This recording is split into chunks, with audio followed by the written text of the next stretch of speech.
The most important fundamental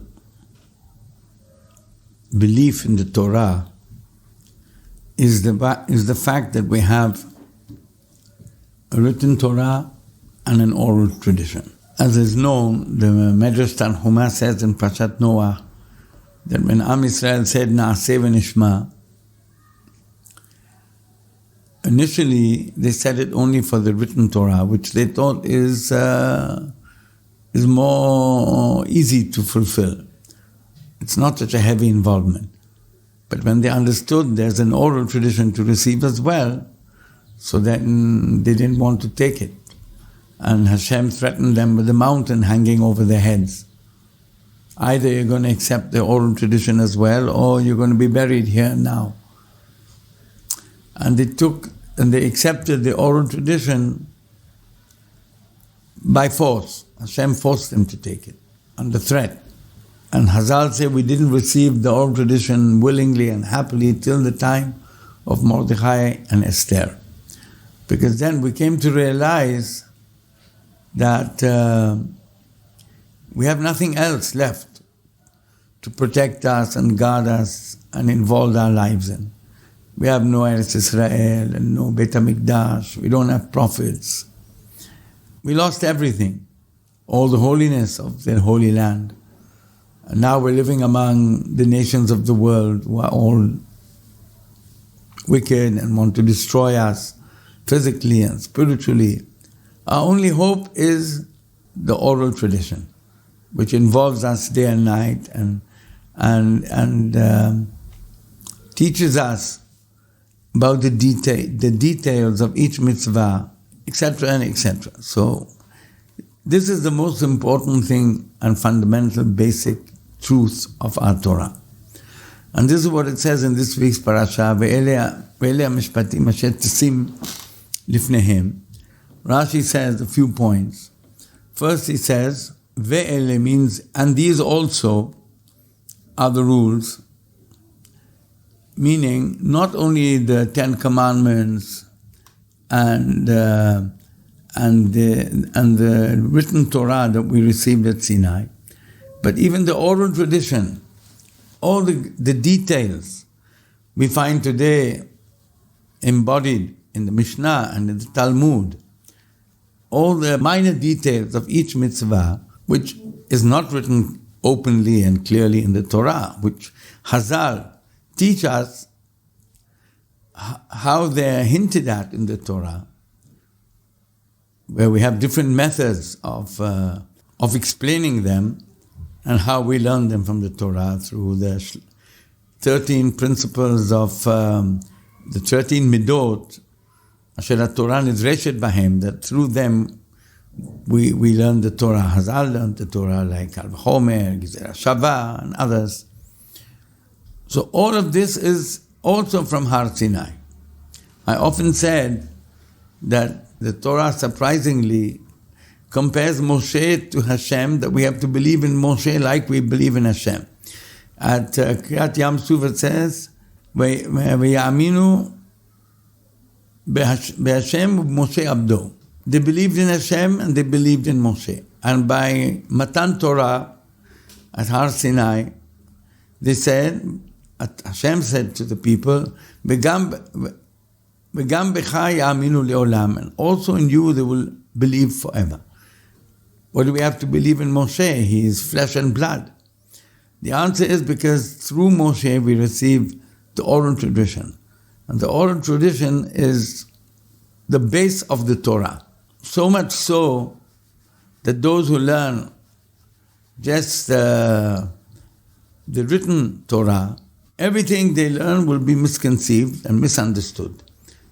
It's impossible and totally incorrect to try and explain the laws of the Torah as they're mentioned in the written Torah.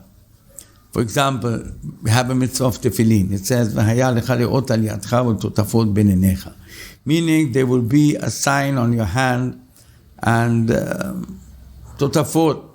Hazal discuss what that could mean. Ben einecha, between your eyes. There are hundreds and hundreds of laws concerning the making of the tefillin, the boxes and the straps and the parchments and the writings and the letters. And nothing of it is mentioned in the written Torah. We would have no idea what it means about this sign on our arms and totafot on our heads. It could mean a tomato and a potato. There's no hint whatsoever what it is. So without the oral tradition, which teaches us hundreds and hundreds of halachot concerning mitzvah tefillin, we wouldn't have an inkling what it means, and so on and so forth. If we take the literal meaning here in our parasha, Ain tahat ain, Shen tahat shen, Yad tahat yad, Regel tahat ragel. I mean, we'll be chopping off people's hands and legs and taking out their eyes and cutting off their ears. Hashem Yirahem. And Hazal say all this refers to financial payment. That if you call somebody who harmed his eyesight, you have to assess if he was sold as a slave, how much he would have been worth with eyes and how much is he worth now that he has no eyes. And you have to compensate him. So all these mitzvot can never be learnt literally. All of them are from Sinai, and all the details of the Torah Shebe'al Peh were taught by Hashem to Moshe on those 40 days and 40 nights that he went up to Hashem and learnt Kol Torah Kula, received from Hashem the total oral tradition. And then Rashi goes on to say, Asher tasim lifnehem, it's not enough just to know the basics of these laws in a vague way. You have to know all the details and you have to understand the reasons behind them. So Hashem told Moshe, don't think if you said it over to them once, twice or thrice, that's enough. You're responsible to teach them till each one will know the reasons behind the mitzvot and the deeper meaning in everything they do.